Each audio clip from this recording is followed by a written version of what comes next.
Assalamualaikum warahmatullahi wabarakatuh. Kami dari kelompok 5, mata kuliah Pendidikan Agama Islam, kelas A, akuntansi 2021, UPN Veteran Jawa Timur, ingin mempresentasikan hasil kerja kelompok kami mengenai materi konsep-konsep hukum, hak asasi manusia, dan demokrasi dalam perspektif Islam, serta penerapannya dalam konteks masyarakat Indonesia. Sebelum itu, perkenankan kelompok kami untuk memperkenalkan diri terlebih dahulu. Saya silakan kepada rekan saya. Perkenalkan, nama saya Cici Arsina Pratma Putri, NPM 021. Perkenalkan, nama saya Anissa Dira Amanda Sanjaya Putri, NPM 022. Perkenalkan, saya Rizka Yu Mauludi, NPM 023. Perkenalkan, saya Nur Amalatul Solaya, NPM 024. Baik, langsung kami mulai saja presentasinya. Saat ini kami akan mempresentasikan tentang konsep-konsep hukum. Yang kedua ada hak asasi manusia, yang ketiga ada demokrasi, dan juga yang keempat ada penerapannya dalam konteks masyarakat Indonesia. Untuk materi pertama, saya alihkan kepada rekan saya Cici. Untuk Cici, dipersilahkan. Konsep-konsep hukum dalam perspektif Islam. Negara hukum merupakan esensi yang menitik beratkan pada tunduknya pemegang kekuasaan negara pada aturan hukum. Konsep negara hukum ini merupakan protes terhadap pemerintah tirani yang melakukan penindasan terhadap rakyat, sebab tidak ada batasan bagi diktator dalam melakukan kekuasaannya. Konsep ini sejalan dengan pengertian negara hukum menurut Botling adalah the state wherein the Vrijheid van gezichtsdragers is beperkt door grenzen van recht. Yaitu negara di mana kebebasan kehendak pemegang kekuasaan dibatasi oleh ketentuan hukum.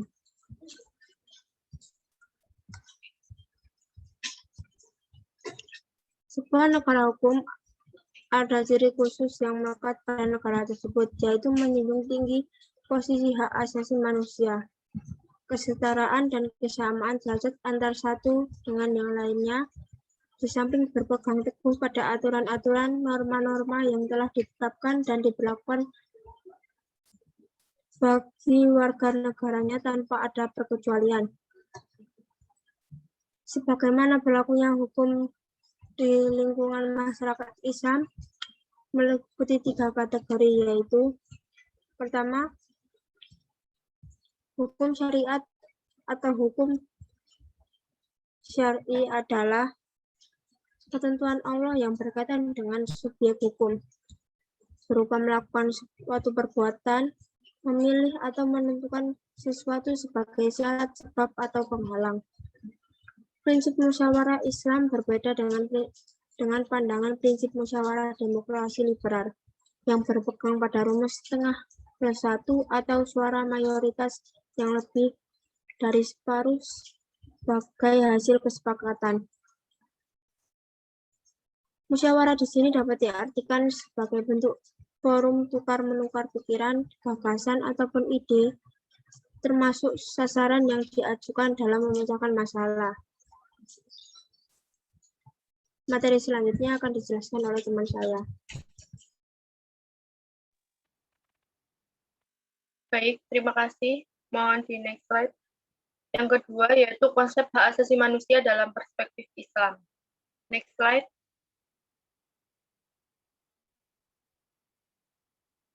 Definisi hak asasi manusia. Secara etimologi, hak asasi manusia dari kata hak yang berasal dari bahasa Arab, hak yakako yang berarti sesuatu yang benar, nyata, pasti, tetap, dan dapat juga berarti wajib. Sementara dalam bahasa Inggris, hak diartikan right, diantaranya the right solution, sesuatu yang benar, right time, berarti sesuatu yang lurus. Secara harfiah, Hak asasi manusia adalah hak dasar yang dimiliki oleh manusia sesuai dengan kodratnya, dari dalam kandungan hingga ia meninggal dunia. Selain itu, hak juga berarti kewenangan untuk melakukan sesuatu atau tidak melakukan sesuatu. Adapun kata asasi berasal dari kata asas yang berarti dasar, alas, dan fondasi, yaitu sesuatu yang menjadi tumpuan berpikir atau berpendapat. Hak asasi manusia dalam perspektif Islam. Perspektif Islam tentang HAM diletakkan sebagai hurmat atau kemuliaan kelapangan penghormatan. Teori ini pada hakikatnya manusia didudukan sebagai makhluk yang dimuliakan Allah dan kemuliaan manusia tampak pula pada penciptaan yang sempurna. Hak asasi manusia merupakan persoalan yang fundamental sejak kelahiran Islam sebagai agama beranjak pada realitas kemanusiaan yang sesuai dengan fitrahnya. Dan kemudian wujud ideal pelaksanaan dapat disaksikan melalui kehidupan Nabi Muhammad SAW. Islam telah meletakkan dasar dari definisi hak asasi manusia, tidak melalui kalimat akan penghargaan terhadap hak hidup dan hak fundamental, sebagaimana teori pada umumnya. Konsep Islam bahwa hak asasi manusia dikaitkan antara posisi manusia dengan Allah Subhanahu wa Ta'ala, serta konstelasi dengan alam raya ini, dalam arti kata semua ini dalam ajaran tauhid. Next slide. Hak asasi manusia dalam Islam menurut Azhari terbagi menjadi 3 hal. Yang pertama, hak atas persamaan. Hak persamaan ini dijelaskan oleh Allah Subhanahu wa Ta'ala dalam Quran surat Al-Hujurat ayat 13. Yang artinya, hai manusia, sesungguhnya kami menciptakan kamu dari seorang laki-laki dan seorang perempuan, dan menjadikan kamu berbangsa-bangsa dan bersuku-suku supaya kamu saling mengenal. Sesungguhnya orang yang paling mulia di antara kamu di sisi Allah ialah orang yang paling takwa di antara kamu. Sesungguhnya Allah Maha Mengetahui lagi Maha Mengenal. Ayat di atas mengandung prinsip bahwa hubungan antara manusia, karena itu ayat ini tidak ada lagi menggunakan panggilan yang ditujukan pada orang-orang beriman, tetapi kepada jenis manusia, baik laki-laki maupun perempuan. Yang kedua, hak kebebasan. Kebebasan merupakan milik semua orang, sebab setiap orang memperjuangkan kebebasan untuk hidupnya sendiri atau apa saja yang mereka anggap dapat menyelamatkan hidupnya. Yang ketiga, hak tanggung jawab atas dirinya sendiri. Hak asasi manusia dalam Al-Quran adalah tanggung jawab sendiri dan tidak dilibatkan orang lain. Artinya, setiap perbuatan maka akan ada pertanggungjawabannya sendiri secara individu. Sehingga hak asasi manusia menjadikan prinsip ini menjadi sebuah kebebasan. Next slide. Urgensi hak asasi manusia dalam pendidikan. Mansur Faki mengemukakan pada dasarnya pendidikan adalah hak asasi manusia. Perjalanan dan peradaban manusia akhirnya mencapai puncaknya, yang mana manusia meneguhkan bahwa pendidikan merupakan kebutuhan dasar manusia untuk melanggengkan eksistensinya. Pandangan ini sejalan dengan apa yang dikemukakan Al-Hazimi bahwa HAM dalam urgensinya pendidikan yaitu, pertama, bahwa setiap pendidikan harus mengarah pada pengenalan HAM dan batasan yang sebenarnya. Normalnya yang tidak mengenal dan memahami HAM adalah orang-orang yang belum mendapatkan pendidikan. Yang kedua, bahwa Islam berdiri atas HAM. Sedangkan muamalah manusia terikat dengan hukum syariat, karena bagaimana mungkin syariat terlaksana dengan kebebasan HAM yang lemah dan kurang terperhatikan. Karena pada dasarnya keberadaan syariat itu sendiri lahir dengan tujuan melindungi HAM dalam kehidupan khususnya. Next slide. Karakteristik HAM versi Islam ada 5. Yang pertama, Rabbaniyah. Semua hak telah dijelaskan dalam Al-Quran dan Sunnah-Nya. 2, sahabat atau tidak berubah-ubah. Walaupun banyak usaha penyesatan dan perancuan kebenaran Islam dengan kebatilan, namun tetap juga kebenaran kuat dan tidak goyah. Yang ketiga, al-hiyat, sehingga jauh dari rasisme dan mengikuti hawa nafsu. Yang keempat, asyumul atau universal, karena mencakup seluruh kepentingan dan kemaslahatan manusia sekarang dan masa depan. Yang kelima, alamiah atau bersifat mendunia, karena cocok untuk segala waktu dan tempat karena mampu memenuhi kebutuhan manusia dan bisa menjadi solusi terbaik dari semua masalah mereka. Next slide. Hak asasi manusia dijamin oleh agama Islam bagi manusia diklasifikasikan ke dalam dua kategori, yaitu pertama, HAM dasar yang telah diletakkan oleh Islam bagi seorang sebagai manusia. Yang kedua, HAM yang dianugerahkan oleh Islam bagi kelompok masyarakat yang berbeda dalam situasi tertentu, status, posisi, dan lain-lain yang mereka miliki. Hak khusus bagi non-muslim, kaum wanita, buruh atau pekerja, anak-anak, dan lainnya seperti hak hidup, hak-hak milik, perlindungan kehormatan, keamanan, kesucian, kehidupan pribadi, dan sebagainya. Untuk materi selanjutnya akan dibawakan oleh rekan saya.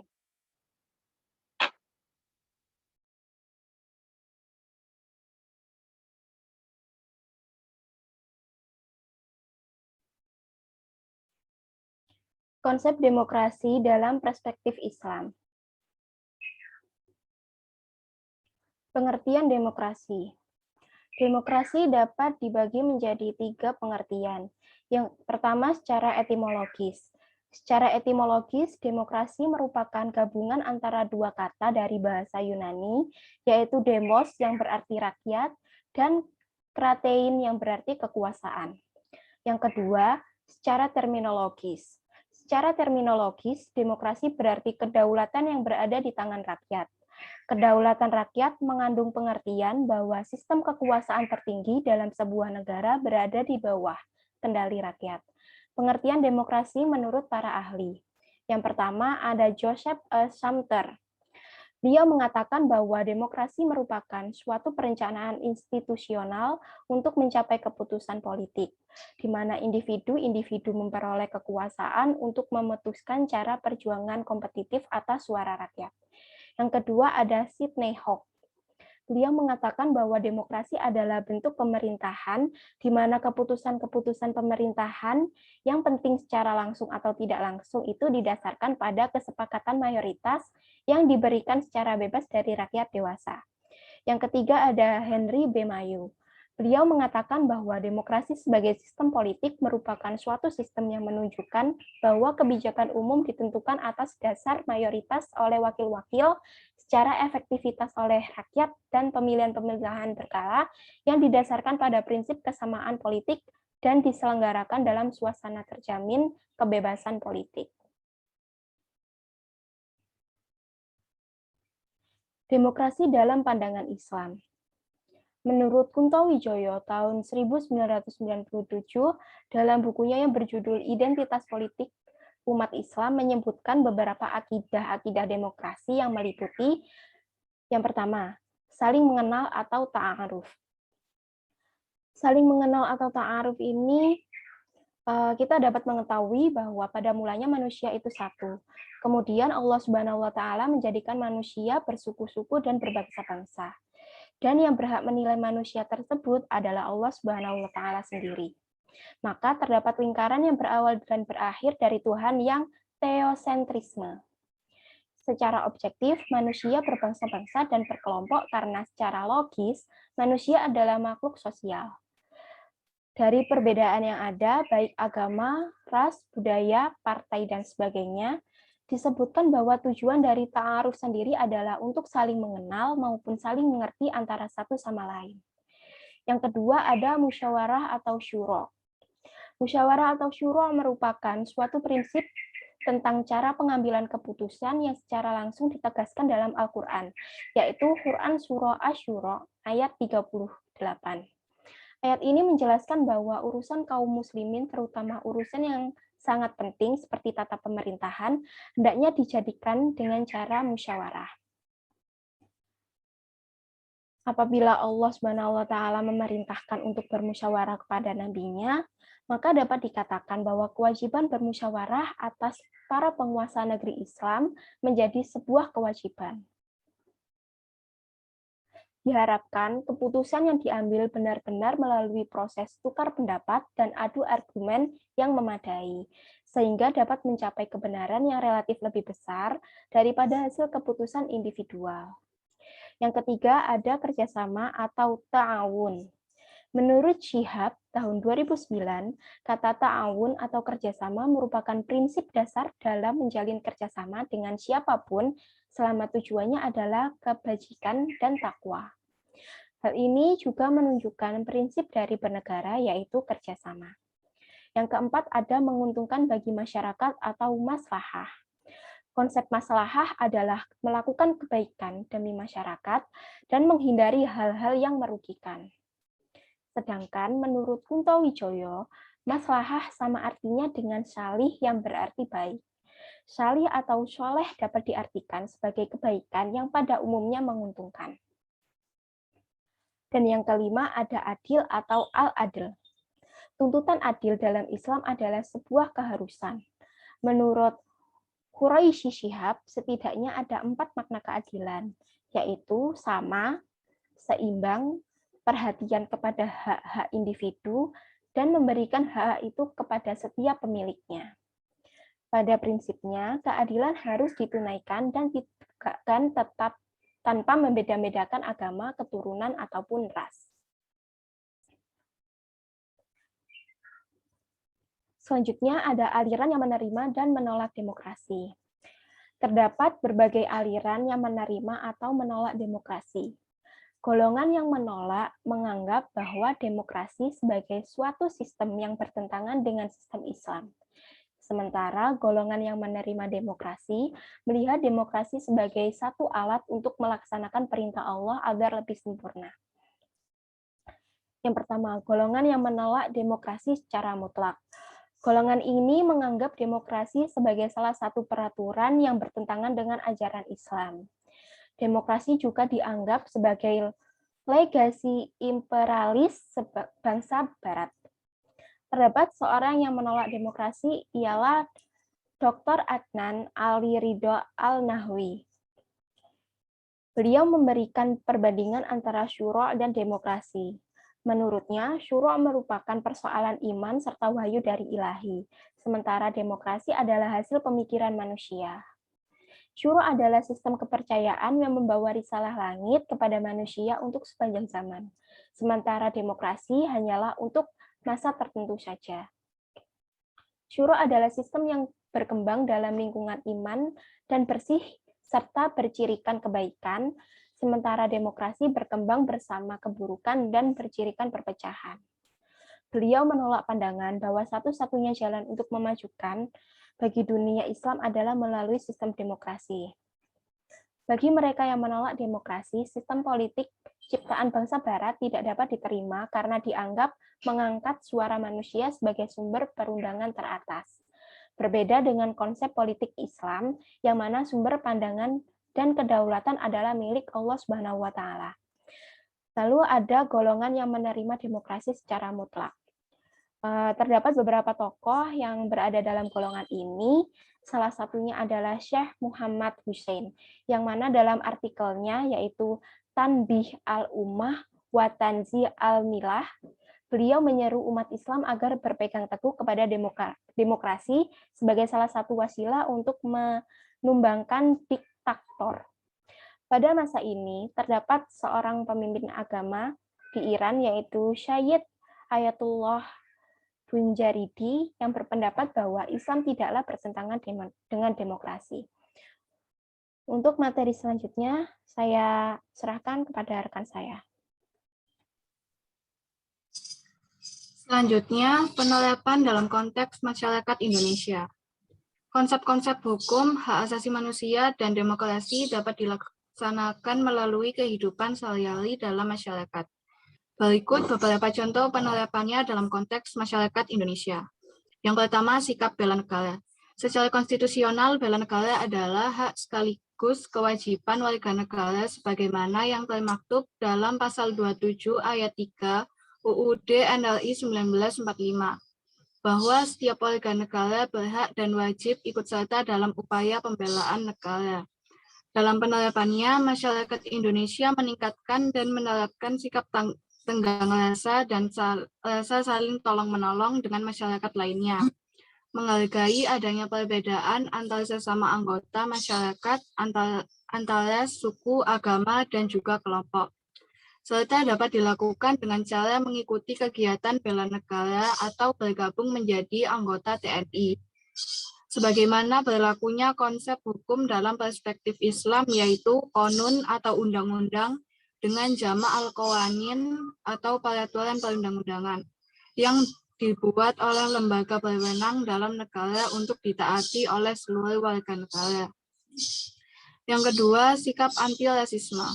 Penerapan atau implementasi hak asasi manusia atau HAM yang dilaksanakan oleh NKRI dengan dibentuknya organisasi negara yaitu Komisi Nasional Hak Asasi Manusia atau Komnas HAM, yang tidak lain mempunyai orientasi melindungi individu dan masyarakat dalam menjalani kehidupannya sehari-hari.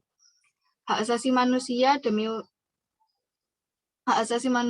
demi mewujudkan kesetaraan hidup dan keadilan sosial sehingga kearifan lokal dan tujuan substansi adanya agama dan negara dapat tercapai.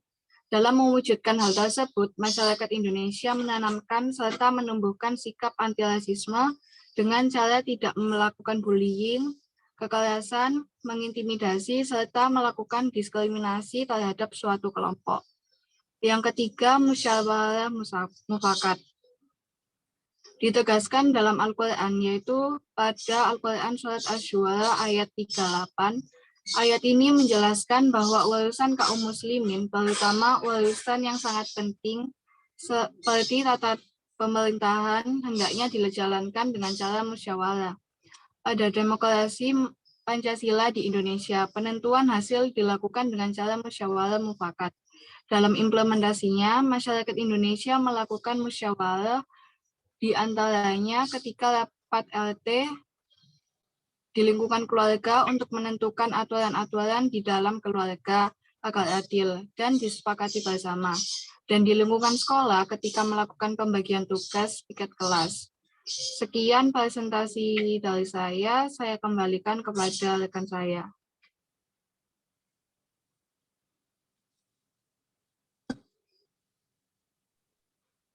Baik, saya ambil alih. Terima kasih. Sekian dari kelompok kami.